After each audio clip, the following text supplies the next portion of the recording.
Kan dagaa keessa bishaan burqisiisu, kan samii irraa buddeen jireenyaa buusu,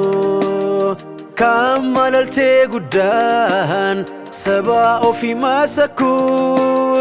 kan isa jedhee amanamummaa raawwatu buddeen jireenyaa Yesuusidha wabii lubbuu keenyaa si'uma qofaadha buddeen jireenyaa Yesuusidha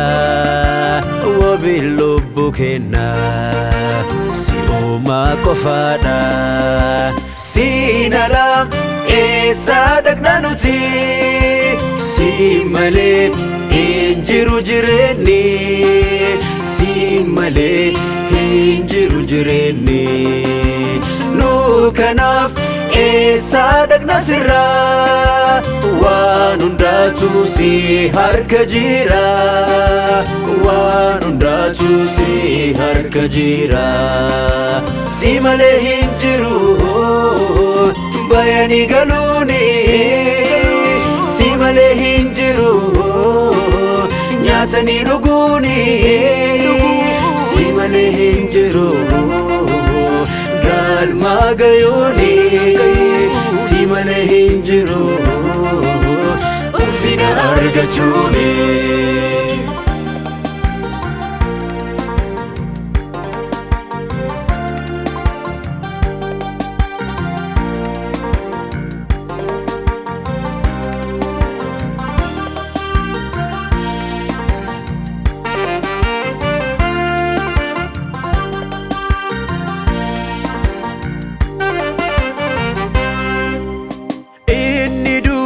Saan saba ofii geggeessee dukkanaan immoo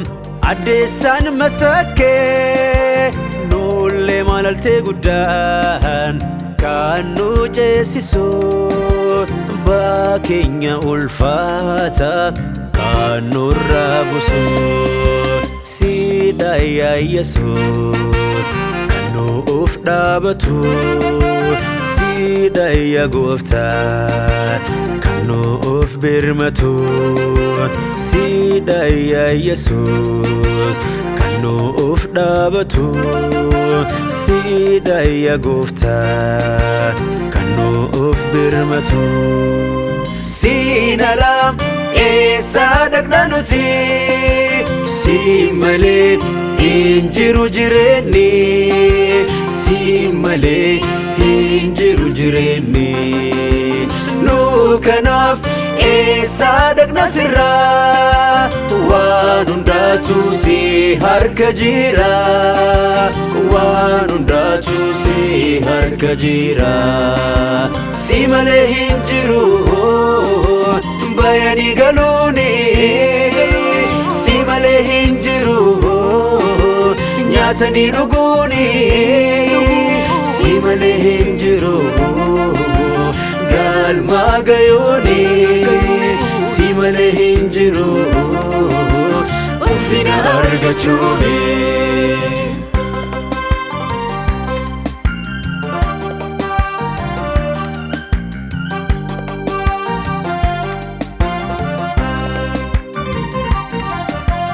Seenaa nama jijjiirte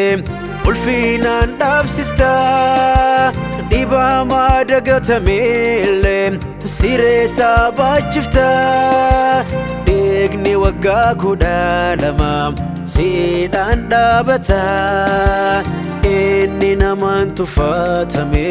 siin yaadatama kanaafuu si malee eessaayyuu hin deemnu jireenya isa dhugaa si biratti kan argannu kanaafuu si malee eessaayyuu hin deemnu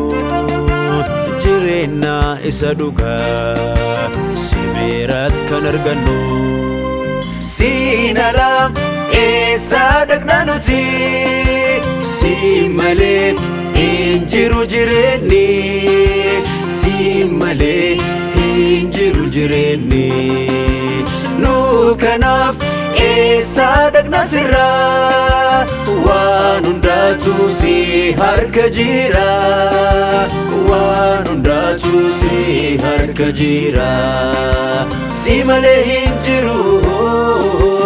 bayani galuni